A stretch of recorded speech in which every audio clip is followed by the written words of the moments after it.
Hi everybody, it's AstroTarotJohn here, and this is your one card draw for Tuesday, January 27th, 2026. And this is the Eight of Air from the Zodiac Tarot, also known as the Eight of Swords. So in this particular incarnation of the Eight of Swords, we get a guy who's got a whole bunch of books and he's in a library.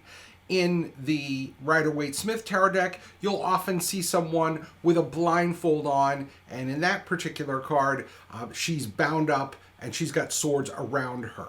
The idea with this card is that the person is restricted, doesn't have a lot of options, maybe feeling confused, overwhelmed, powerless, kind of stuck. In some cases, this person has painted themselves into a corner. I like to call this card the Yahoo card because the card can indicate the idea that you always have other options. And for those of you who don't know, the search engine Yahoo is an acronym for you always have other options. You might be, as they say, today years old when you figured that out. It was kind of a brainstorm for me when I figured that out as well. In any case, the Eight of Swords can be a difficult card to work with because it can indicate that we're so focused on the current situation that we're not really seeing what's going on. We can feel lost. We can feel powerless. So what can we actually do here? Well, in the situation like this, my first piece of advice to you is acknowledge your limitations.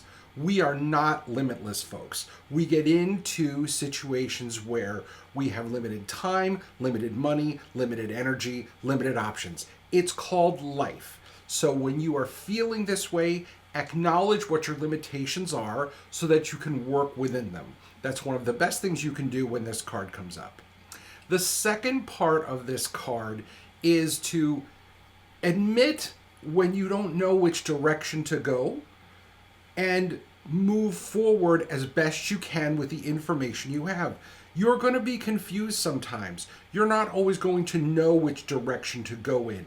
And sometimes you're going to need to pause and wait and figure it out. And that's okay.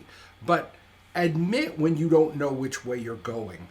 It's normal. It's about being real and accepting the fact that this is part of life. We don't always know when we're going.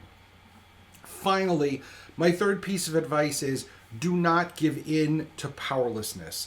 It is easy to sit there and say, I don't have any power. So flip the script and focus on the power that you do have. We are never powerless unless we choose to be powerless. So look at your situation and figure out what power that you do have, leverage it to the extent possible.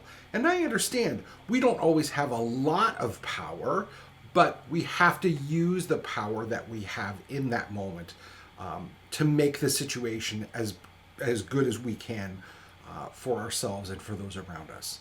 In any case, I'd like to thank you so much for taking the time to watch this video. My name is AstroTarotJohn. I look forward to seeing you across my table soon, whether virtually or in person.